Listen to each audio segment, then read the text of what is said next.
So last class, if you remember, we completed the third chapter titled Karma Yoga.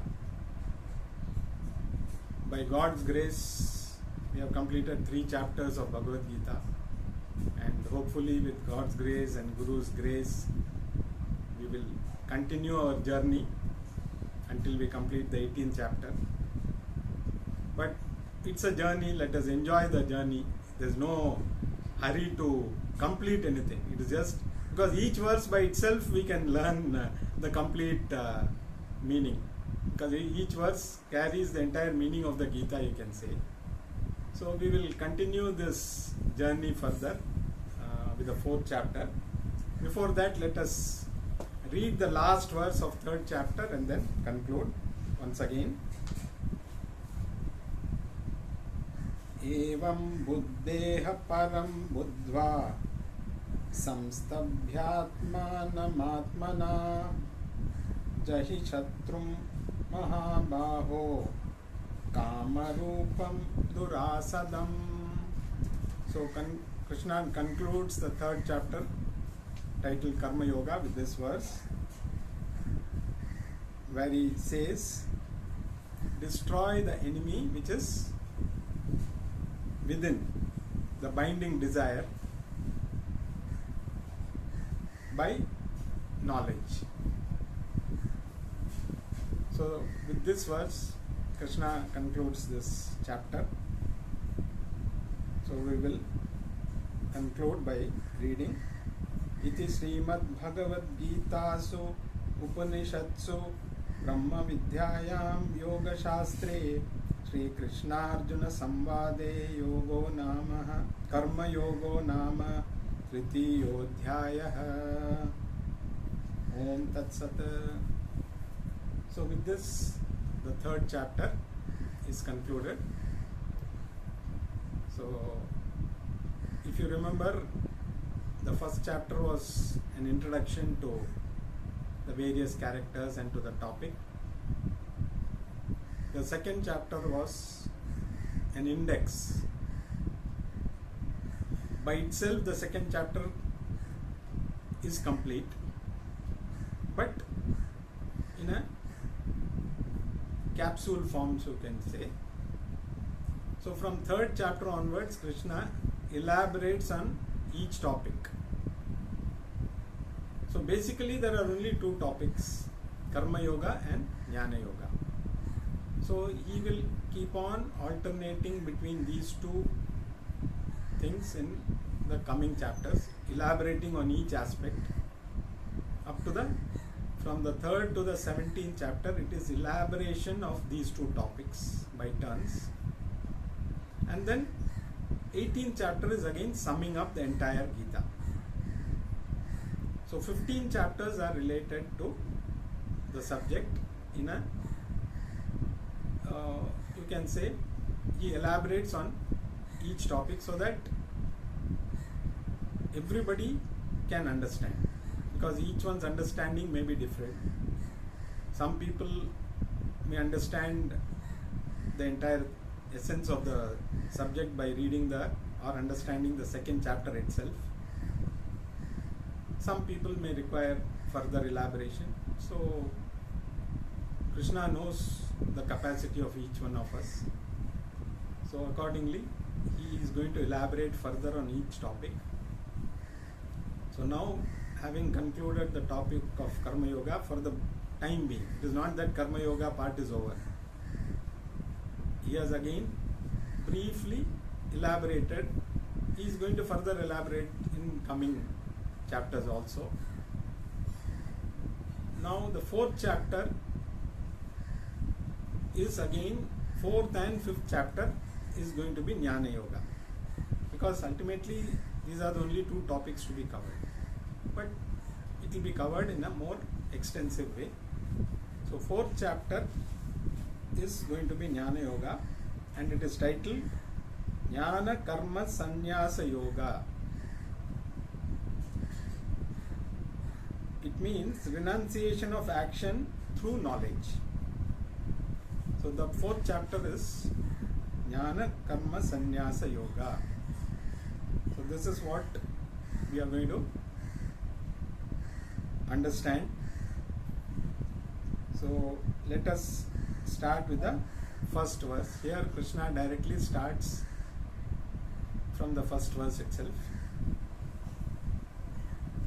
Shri Bhagavan Uvacha Imam Vivasvate Yogam Proktvana Hama Mavyayam Vivasvan Manave Praha Manurikshva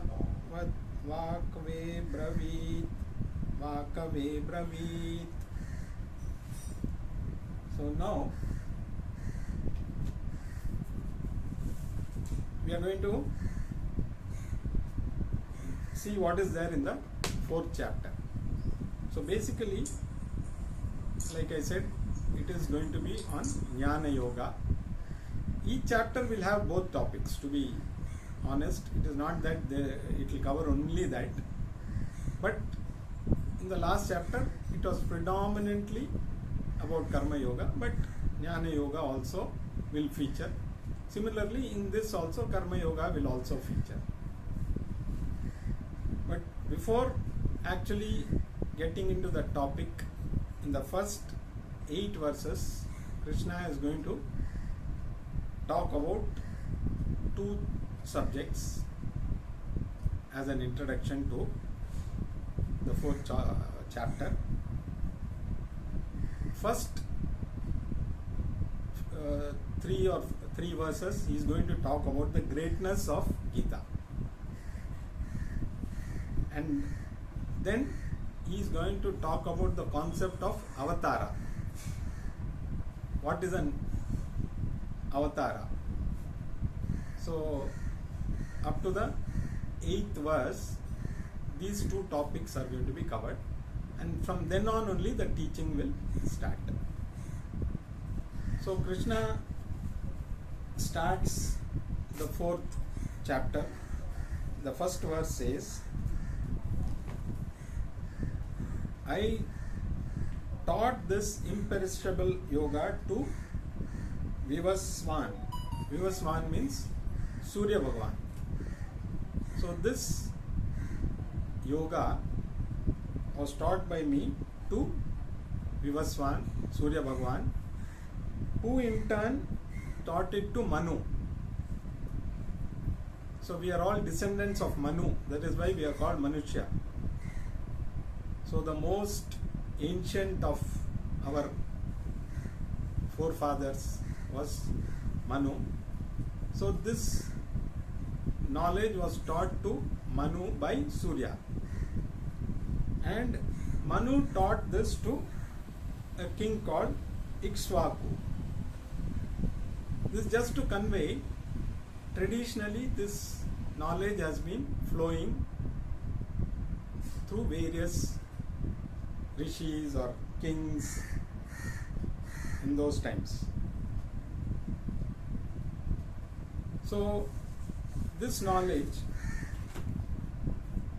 earlier it was in the form of Veda. This knowledge is eternal. So this eternal, like a perennial river like the Ganges, this knowledge has been flowing. And this knowledge will continue to flow. It is eternal.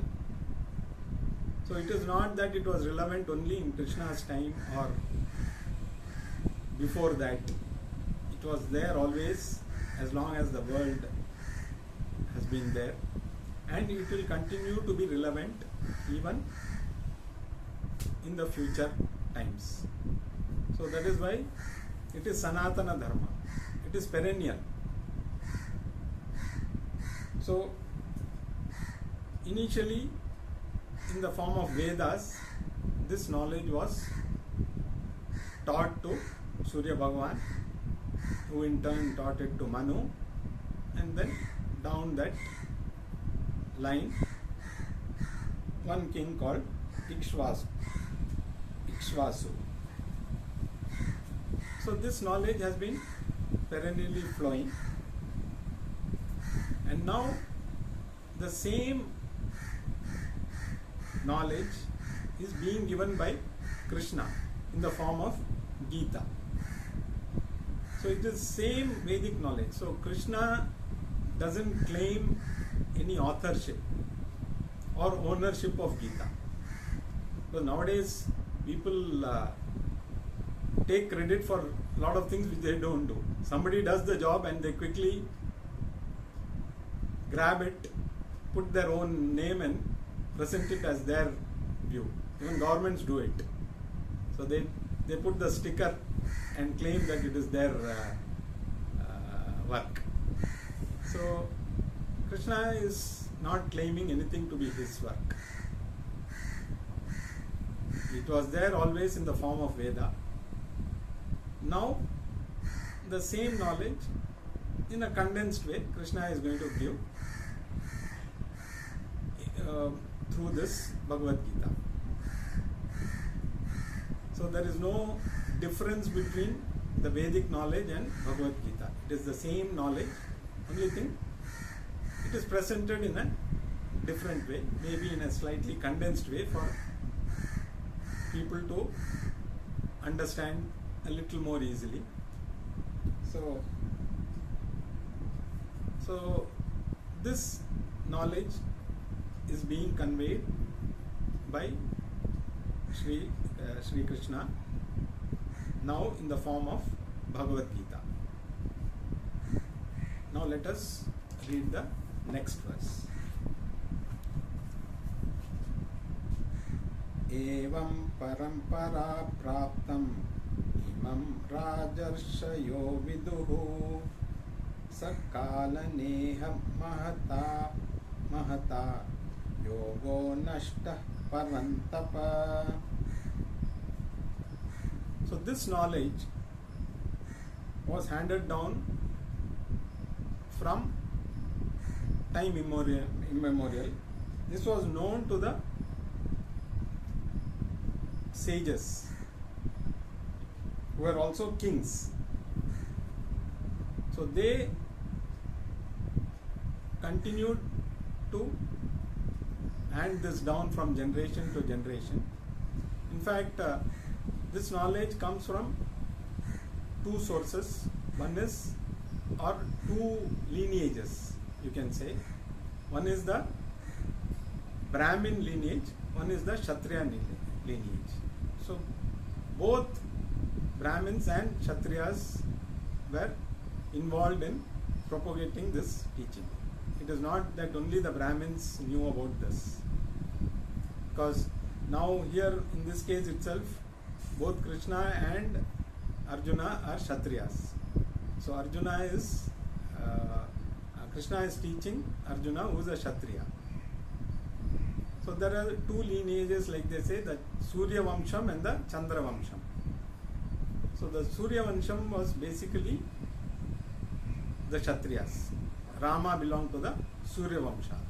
So in that lineage also this knowledge was propagated by the sages who were also kings, the Raja Rishis, and from the Brahmin sages also it was passed on from generation to generation. But unfortunately Krishna himself says somewhere this knowledge stopped flowing. So you can imagine, maybe 5,000 years back itself there was a need for this knowledge to be brought back. We are saying now this knowledge is not available, but it is not now. It is even at the Mahabharata time, this knowledge had got lost somewhere in the process. So that is why Krishna has come to revive this knowledge. In fact, they say Krishna Avatara, the main purpose is to revive this Vedic knowledge which was lost. All the other things that happened were all incidental. Whether it was killing Kamsa or all the demons, or that could have been done easily. He could have just used his chakra and killed all the fellows in one shot. So if if you look at it, the purpose of Krishna's life was to give Bhagavad Gita to the world. Because, like he himself says, somewhere this knowledge stopped flowing. So now, as the source of knowledge, it is his duty to make sure that this knowledge further flows. So that is the reason Krishna Avatara is more for, because he is known as the Jagat Guru. Because even Krishna in this Avatara, he is known as the Jagat Guru. So he is the ultimate teacher. So the teacher's job is to ensure that the knowledge doesn't stop. So that is why in this Avatara, Krishna wants to make sure that this knowledge continues to flow. And he has presented the same knowledge, or he is presenting the same knowledge to Arjuna in a condensed manner. Maybe it was so elaborate that it was difficult for people to follow, because the Vedas had two parts, the Karma Kanda and the Jnana Kanda. So Karma Kanda consisting of all the ritualistic part of Veda, and Jnana Kanda consisting of the knowledge part. So both these were known to people in those days, but probably the Karma Kanda became more popular, and the Jnana Kanda, the knowledge part, took a backseat probably, because people were more interested over a period of time in gaining materialistic things. So it was not now only, those days also people were interested in materialistic things. So now, having seen that the knowledge is getting diluted, it is going obsolete, though it is a perennial knowledge, Krishna felt that it is high time this knowledge is revived, and that is why in this Avatara he has decided to bring back this knowledge through Bhagavad Gita. So Gita's purpose is to, Krishna's purpose is to revive the traditional knowledge through Bhagavad Gita. Now let us read the third verse. Sa evayam maya todya yogaha proktah puratanaha bhaktosi me vasakha cheti rahasyam hyota tuttamam. So Krishna says, now I am teaching you this very same ancient yoga, the perennial yoga, because you are not only my devotee, you are also my friend. So that is the reason why I am revealing this most ancient secret. So first question is, why did he not give it to anybody else? He could have given to Yudhishthira or Bhima or any of the others also. He could have revealed this knowledge. The main thing is, none of them asked for it.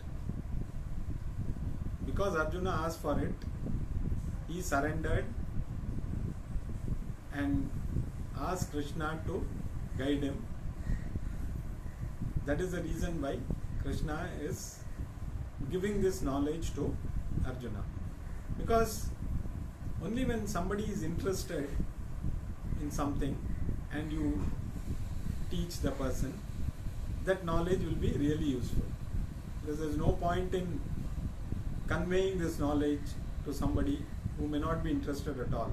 So we can keep on talking about it, but if that other person is not listening, then we are wasting both the time of the speaker and the listener. So since Arjuna asked for it, he was an avid listener. So that is why Krishna chose Arjuna as his student. And not only as a devotee, but as a friend. So again, a friend's duty is to point out the mistake of the friend. Because when you know your friend is in trouble, you know he needs guidance, even if it is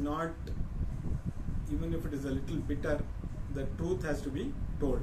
Because a true friend always guides, he doesn't misguide. It would have been easy for Krishna to just go on with Arjuna's way of thinking, but as a friend, he thought it is his duty to guide him properly. So these are the two reasons why Krishna says, I am giving this most secret knowledge. Now what is this? Why is this most secret? What is there? What is so secret about it? It is something like an open secret. Because whatever you are searching, it is with you. But you know that you don't know it is there with you. Like the example of that thief who was traveling in a train to rob that person who was carrying a lot of money. So he was waiting for a chance to grab that money. So it was a long journey. So 2-3 nights the thief tried his best to find out where the person had kept the money, but he couldn't find. Finally, when the destination arrived, the thief asked that person, I was trying to steal your money. I tried desperately to find it out, but at least now, if I don't know where you had kept it, my head will shatter. So please let me know. So that's it. I kept it in a place where you will never look for, and that is under your pillow. So every night before going to bed, once you are asleep, I used to keep the money under your pillow and then sleep. So I knew you will never look under your pillow. So that was the secret. So same secret. We know about ourselves, but we are not ready to believe. So even if, the knowledge is very simple.